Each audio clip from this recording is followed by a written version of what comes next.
आइए अब स्टडी करेंगे। क्वेश्चन नंबर 11 कह रहा है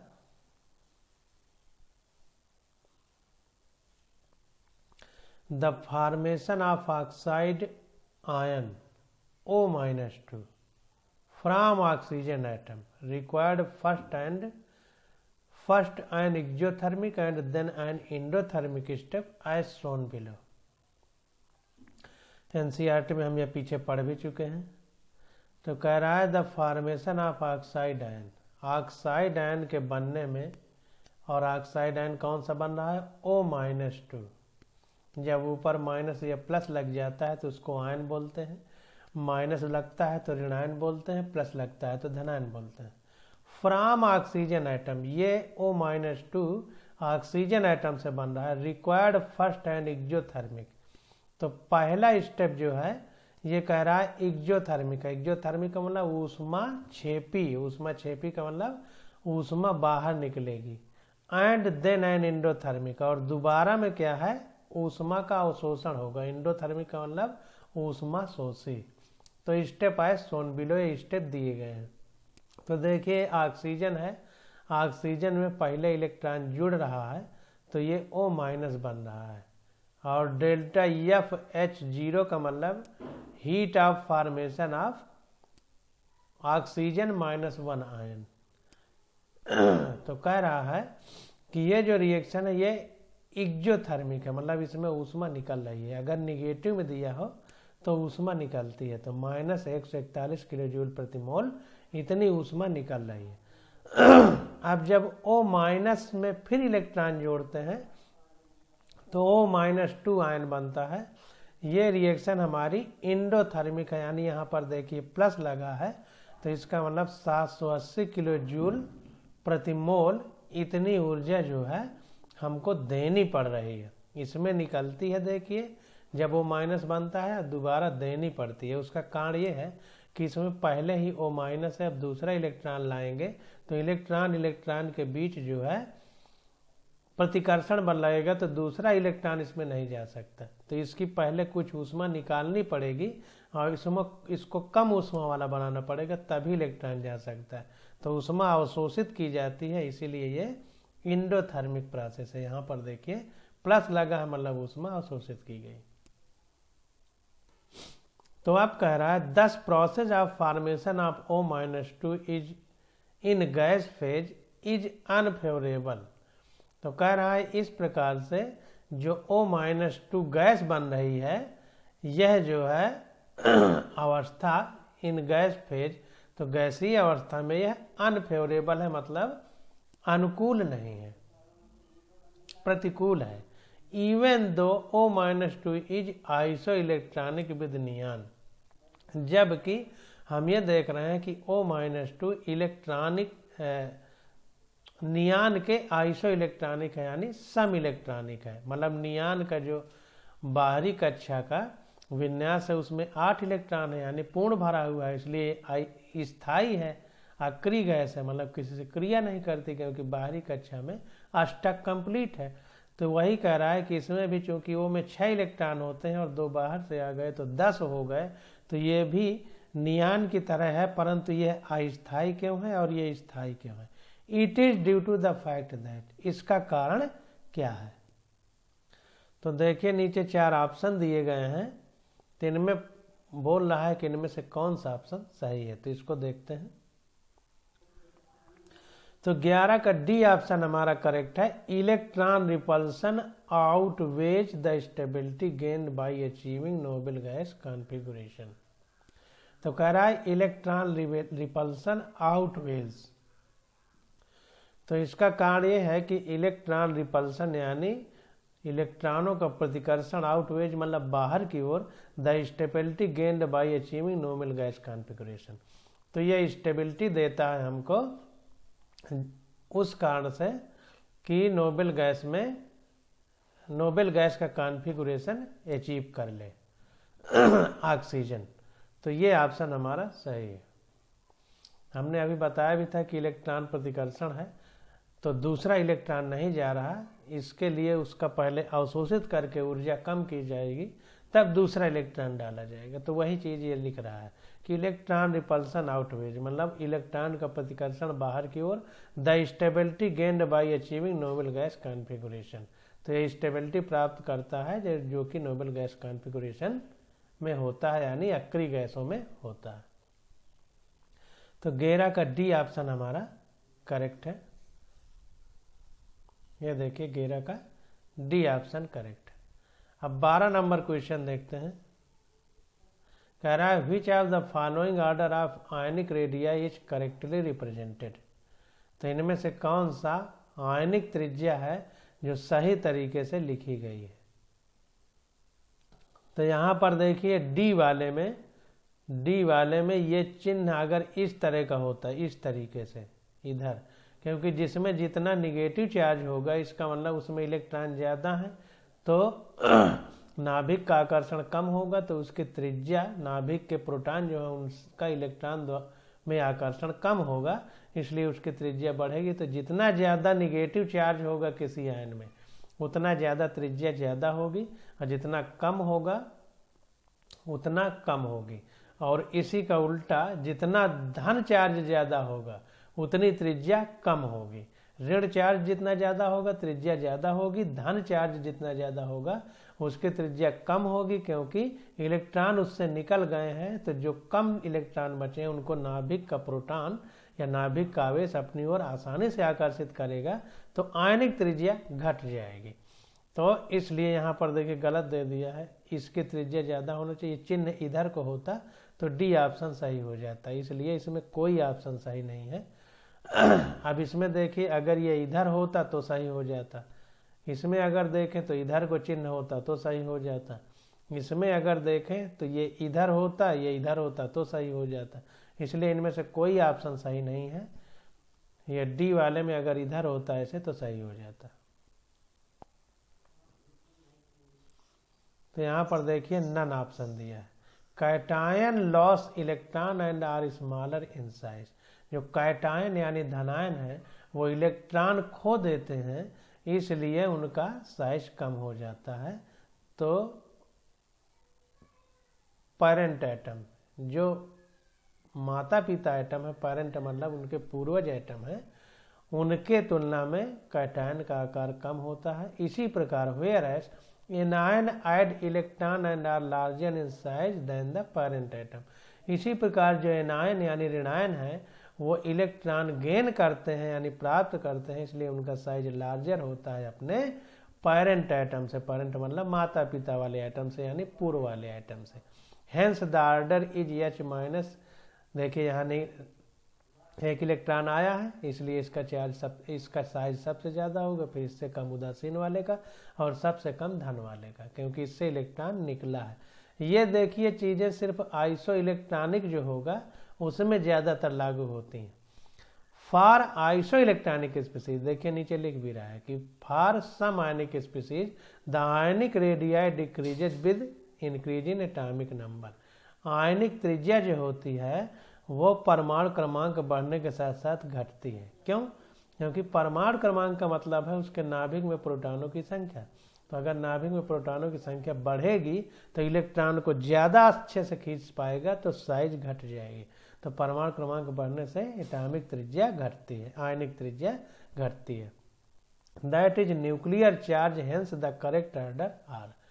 या नाभिकीय आवेश कहीं बढ़ने से परमाणु त्रिज्या घटती है, तो इसलिए करेक्ट ऑर्डर क्या होगा?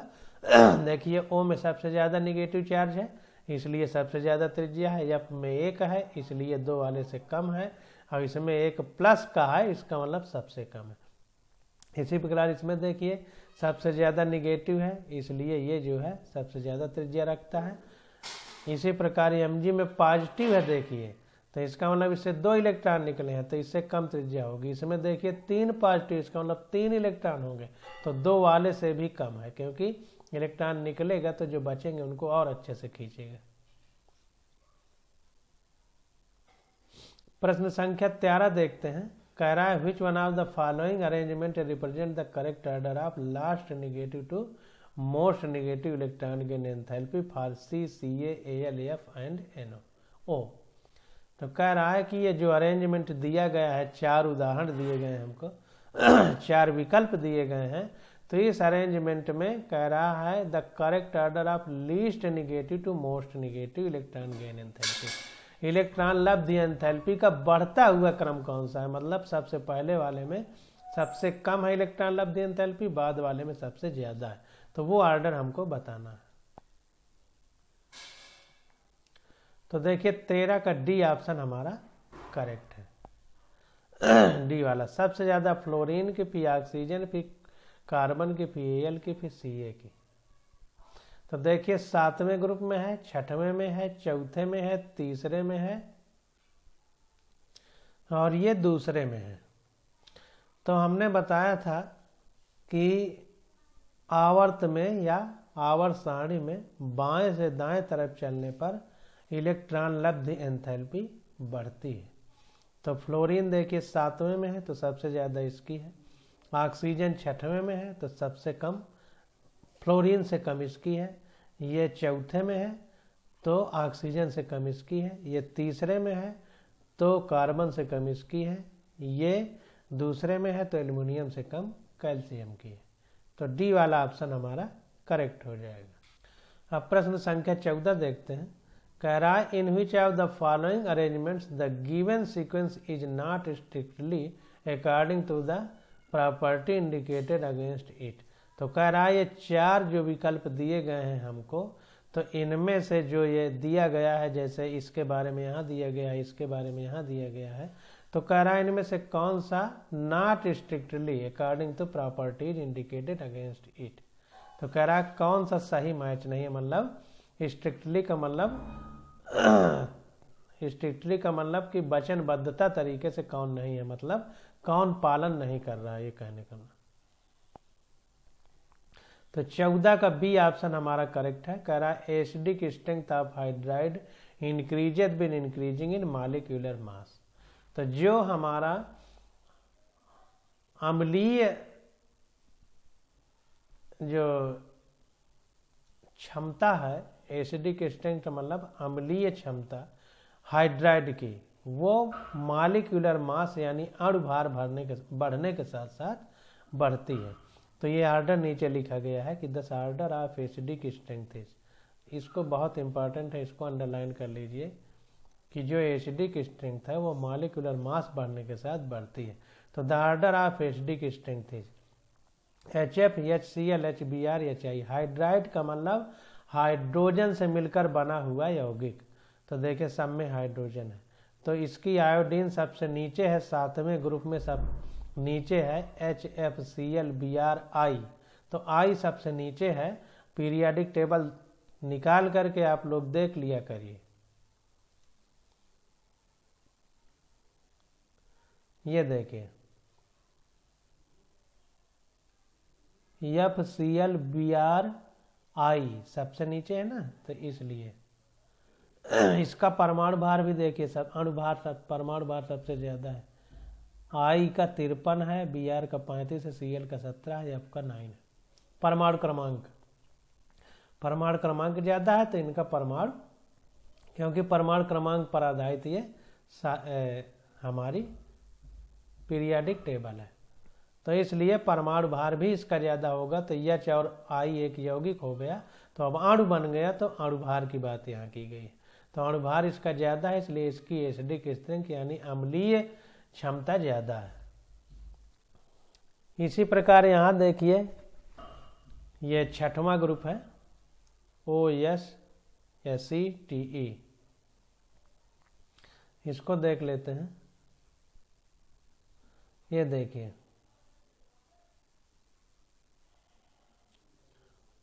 आठवां है, 8वां OSSETE। तो ऊपर से नीचे जा रहे हैं तो परमाणु क्रमांक बढ़ रहा है, तो परमाणु भार भी बढ़ेगा, यानी नीचे वाला ज्यादा परमाणु भार रखता है। तो इसलिए टी की ज्यादा है अम्लीय स्ट्रेंथ, हाइड्रोजन के साथ जो यौगिक बनाया है। एसई की उससे कम है, फिर एस की उससे कम, और ओ की सबसे कम। इसी प्रकार देखिए NP, AS, SB, BI ये 5वां ग्रुप है, 7वां है, इसको देख लेते हैं। ये देखिए सातवें में NPASSBBI, तो यहाँ पर देखिए तो सातवें में है तो N फिर P फिर AS फिर SB फिर BI, तो नीचे जाने पर जो है परमाणु क्रमांक बढ़ रहा है तो परमाणु भार भी बढ़ेगा।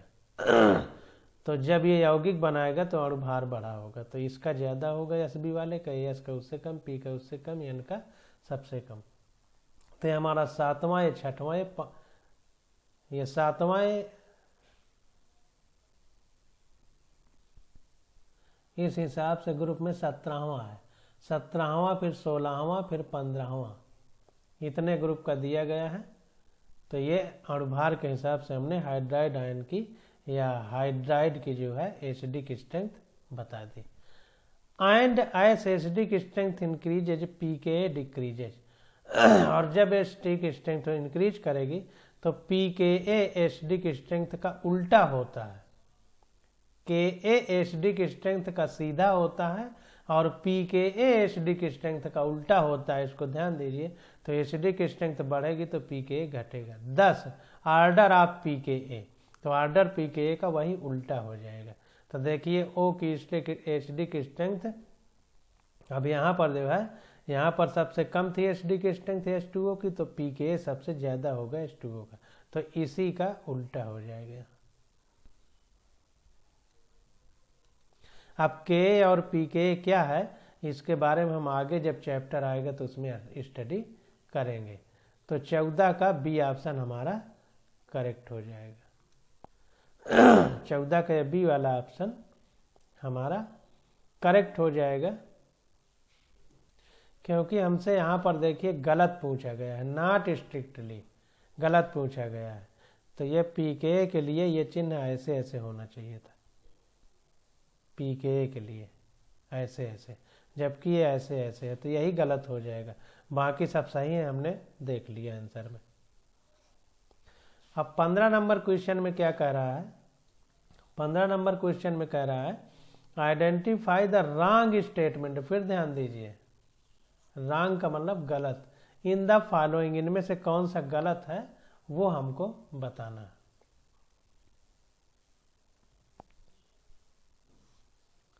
तो 15 का ए वाला ऑप्शन करेक्ट है, मतलब गलत है, तो गलत पूछ रहा है तो इसका मतलब ए वाला सही है।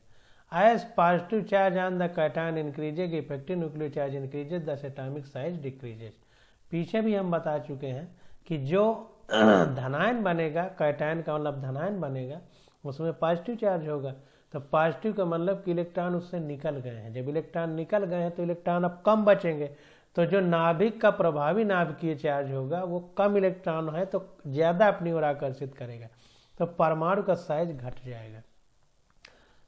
जबकि देखिए 15 में क्या कह रहा है, amongst iso electronic species smaller the positive charge on the cation smaller is the ionic radii.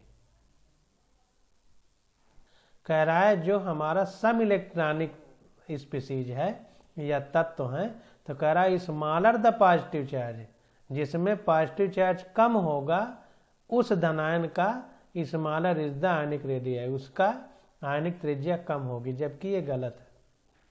जिसमें जितना ज्यादा पॉजिटिव चार्ज होगा उसकी आयनिक त्रिज्या कम होगी, क्योंकि जितना ज्यादा पॉजिटिव चार्ज होगा उतना ज्यादा ही उससे इलेक्ट्रॉन निकले होंगे, तो कम इलेक्ट्रॉन बचेंगे और कम इलेक्ट्रॉनों को आसानी से नाभिक खींच सकेगा। अब प्रश्न संख्या 16 देखते हैं। कह रहा है what is the value of electron gain enthalpy of Na plus if I(E1) of Na 5.1 electron volt. तो कह रहा है कि इलेक्ट्रॉन गेन एंथैल्पी Na धनायन यानी Na धनायन की क्या होगी यदि पहली I(E) का मतलब आयोनाइजेशन एनर्जी यानी आयनन ऊर्जा, 1 का मतलब पहली, तो प्रथम आयनन ऊर्जा का मान अगर 5.1 इलेक्ट्रॉन वोल्ट हो। अब इसको देखिए आप अच्छे से समझिएगा। तो धनायन बनाया जा रहा है, इसका मतलब इससे एक इलेक्ट्रॉन निकाला जाएगा, तो Na से एक इलेक्ट्रॉन निकल गया तब ये Na प्लस बना। अगर जोड़ा जाता तो ये E इधर जोड़ते और यहाँ पर Na निगेटिव बनाते, तो एक इलेक्ट्रॉन निकला है तो इसका मतलब Na से यानी प्लस बना और ये एक इलेक्ट्रॉन जो इसमें जुड़ा है, क्योंकि ये प्लस बन गया तो एक इलेक्ट्रॉन निकालना पड़ेगा, तो प्लस करके यहाँ लिख दिया। तो ये हमारी आयोनाइजेशन एनर्जी 5.1 इलेक्ट्रॉन वोल्ट है। अब देखिए इलेक्ट्रॉन निकाला जा रहा है तो 5.1 इलेक्ट्रॉन वोल्ट है। अब इलेक्ट्रॉन गेन एंथैल्पी का मतलब इलेक्ट्रॉन लब्धि एंथैल्पी, यानी इलेक्ट्रॉन लब्धि का मतलब इलेक्ट्रॉन उपलब्धि, यानी इलेक्ट्रॉन अब उपलब्ध कराना है। तो यहाँ से निकाला जा रहा था तो प्लस में 5.1 इलेक्ट्रॉन वोल्ट है। अब इसमें इलेक्ट्रॉन डाला जाना है तो इसी का उल्टा ऊर्जा लगेगी, इसमें जो निकली है अब इसको देना पड़ेगा, तो माइनस में आ जाएगा, तो चिन्ह केवल उल्टा हो जाएगा। यहाँ पर देखिए इलेक्ट्रॉन निकल रहा है तो 5.1 इलेक्ट्रॉन वोल्ट है। और इलेक्ट्रॉन गेन एंथैल्पी को हिंदी में बोलते हैं इलेक्ट्रॉन लब्धि एंथैल्पी, मतलब इलेक्ट्रॉन उपलब्ध कराना है। तो अब इसको इलेक्ट्रॉन दिया जा रहा है तो इसमें निकल रहा था, इसको दिया जा रहा है तो इसी का उल्टा हो जाएगा। तो इसका प्लस 5.1 इलेक्ट्रॉन वोल्ट है, तो इसको उल्टा करेंगे तो यहाँ माइनस चिन्ह लगा दिया, तो माइनस 5.1 इलेक्ट्रॉन वोल्ट इसकी यानी प्लस की इलेक्ट्रॉन गेन एंथैल्पी या इलेक्ट्रॉन लब्धि एंथैल्पी हो गई। तो यहाँ पर देखिए यानी प्लस, अब इसको एक इलेक्ट्रॉन दिया जा रहा है तो ये धनायन था तो ये उदासीन परमाणु फिर से बन गया।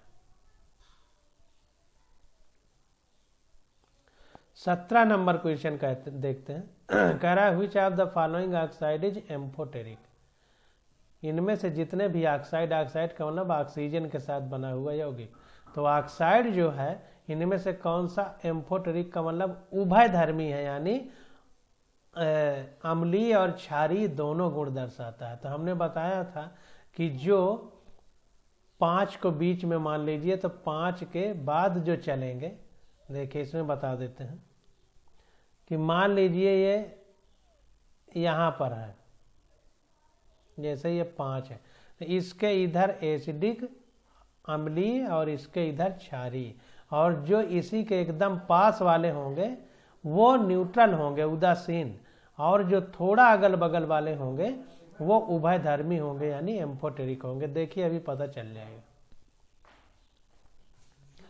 तो यहाँ पर देखिए आंसर देखते हैं,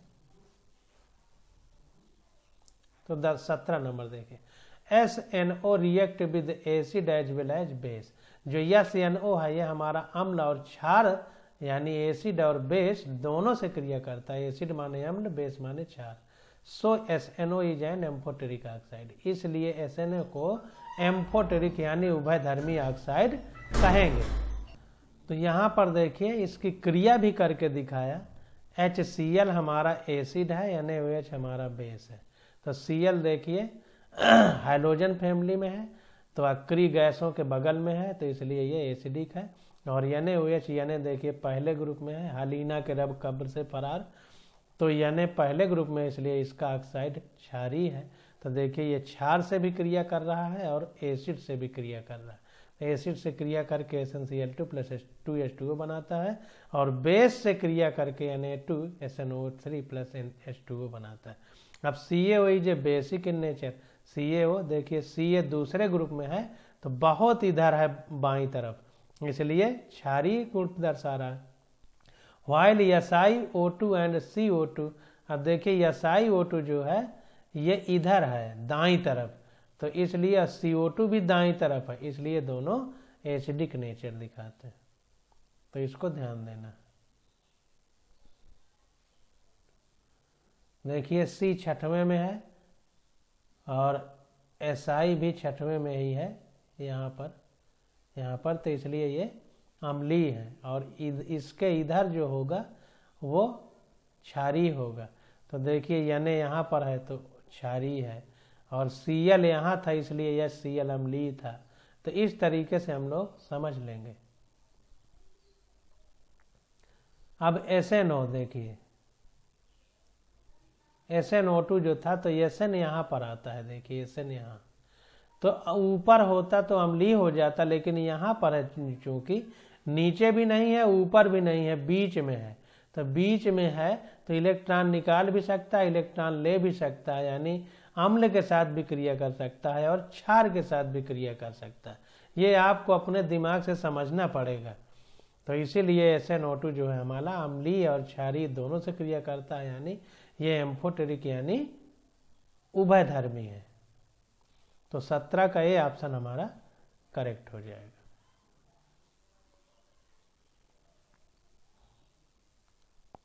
अब 18 नंबर क्वेश्चन देखते हैं। कह रहा है the correct order of decreasing ionic radii among the following isoelectronic species is. कह रहा है ये जो समायनिक आयन दिए गए हैं या स्पीसीज, उन्हीं को कह रहा है दिए गए हैं। तो कह रहा है करेक्ट ऑर्डर कौन सा है, डिक्रीजिंग आयनिक रेडियाई, आयनिक त्रिज्या का घटता हुआ क्रम कौन सा सही है। तो 18 का सी वाला ऑप्शन सही है। हमने बताया था कि जितना आइसो इलेक्ट्रॉनिक समायनिक स्पीसीज में जितना अधिक निगेटिव चार्ज होगा, ऋणात्मक चार्ज होगा, उसकी त्रिज्या उतनी ज्यादा होगी। जिसमें 2 ऋणात्मक है सबसे ज्यादा त्रिज्या, इसमें 1 ऋणात्मक है तो 2 वाले से कम। और धनात्मक में उसी का उल्टा होता है, जिसमें जितने ज्यादा धनात्मक होंगे उसकी त्रिज्या उतनी ज्यादा कम होगी। तो इसमें 2 धनात्मक है तो सबसे ज्यादा कम है, इसमें 1 धनात्मक है तो इससे इसकी ज्यादा है।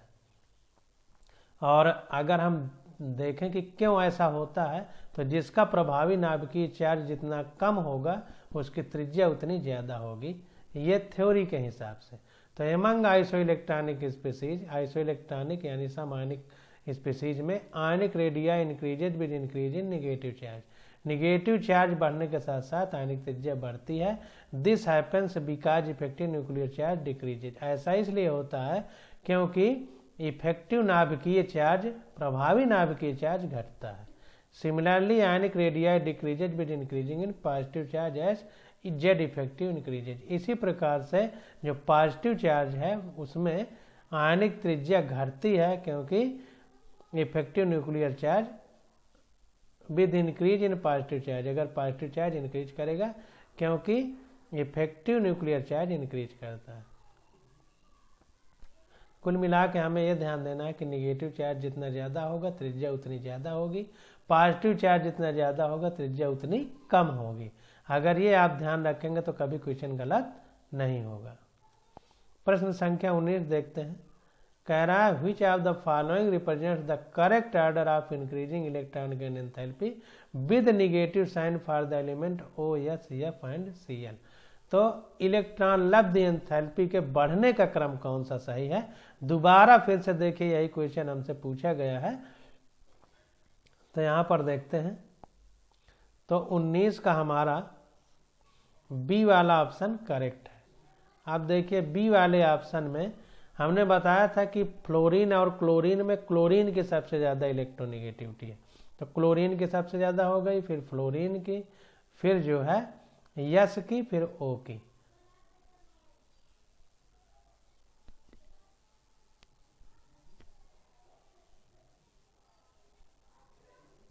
यहां पर देखिए फ्लोरीन की क्लोरीन की इलेक्ट्रॉन लब्ध एंथैल्पी ज्यादा है फ्लोरीन से।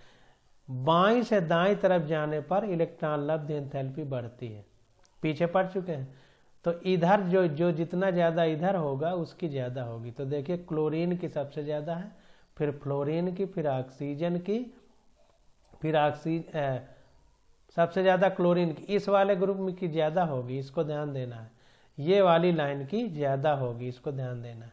तो सबसे ज्यादा क्लोरीन की, फिर इसी में 17वें में फ्लोरीन है तो क्लोरीन से कम फ्लोरीन की हो जाएगी।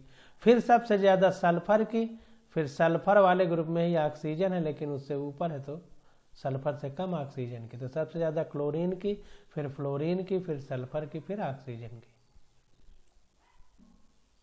सबसे ज्यादा क्लोरीन की, फिर फ्लोरीन की, फिर सल्फर की, फिर ऑक्सीजन की। तो Cl atom had the highest electron gain affinity in the periodic table. पूरी पीरियाडिक टेबल में यानी आवर्त सारणी में क्लोरीन सबसे ज्यादा इलेक्ट्रॉन लब्ध एंथैल्पी रखने वाला तत्व है। F being a number of group 17 has higher electron gain enthalpy than sulfur। फिर क्लोरीन के बाद फ्लोरीन, फिर फ्लोरीन के बाद सल्फर, और सल्फर चूंकि 16वें में है, और फिर सल्फर से कम ऑक्सीजन की होगी। तो ये पूरा विस्तार से लिखा गया है। आगे कह रहा है it is worth nothing that the electron gain enthalpy. आगे पढ़ने की अब कोई जरूरत नहीं है, हमने आपको डिटेल में बता दिया। अब क्वेश्चन नंबर 20 देखते हैं। कह रहा है among the elements calcium, magnesium, phosphorus, chlorine the order of increasing atomic radii is. तो एटॉमिक रेडियाई देखिए वर्ग में ऊपर से नीचे जाने पर बढ़ती है, जबकि आवर्त में बाईं तरफ से दाईं तरफ जाने पर घटती है। तो इसको देख लेते हैं। तो 20 नंबर क्वेश्चन देखते हैं। देखिए the atomic radii decreases are moving from left to right in period. आवर्त में बाईं से दाएं तरफ जाने पर एटॉमिक रेडियाई कम होती है, यानी परमाणु त्रिज्या घटती है। 10 order of size for real P and M G is. तो ऑर्डर क्या हो जाएगा, सबसे ज्यादा एम जी का होगा एटॉमिक रेडियाई। क्यों? क्योंकि एम जी दूसरे ग्रुप में है। फिर फास्फोरस का होगा और सबसे कम क्लोरीन की होगी, क्लोरीन सबसे उधर है। इसको देख लेते हैं। देखिए मैग्नीशियम सबसे इधर है, तो इधर से इधर जाने पर आणविक त्रिज्या घटती है, तो सबसे ज्यादा मैग्नीशियम की होगी, फिर उससे कम फास्फोरस की होगी और सबसे कम क्लोरीन की होगी। तो देखिए सबसे कम क्लोरीन की है, सबसे ज्यादा मैग्नीशियम की, मैग्नीशियम से कम फास्फोरस की, फास्फोरस से कम क्लोरीन की, और मैग्नीशियम से ज्यादा कैल्शियम की होगी, क्योंकि नीचे जाने पर आवर्त सारणी में यानी वर्ग में नीचे जाने पर आयनिक त्रिज्या बढ़ती है। तो देखिए यहाँ पर मैग्नीशियम से नीचे कैल्शियम है, इसलिए कैल्शियम की ज्यादा होगी मैग्नीशियम से। इसलिए देखिए कैल्शियम की आयनिक त्रिज्या मैग्नीशियम से ज्यादा हो गई।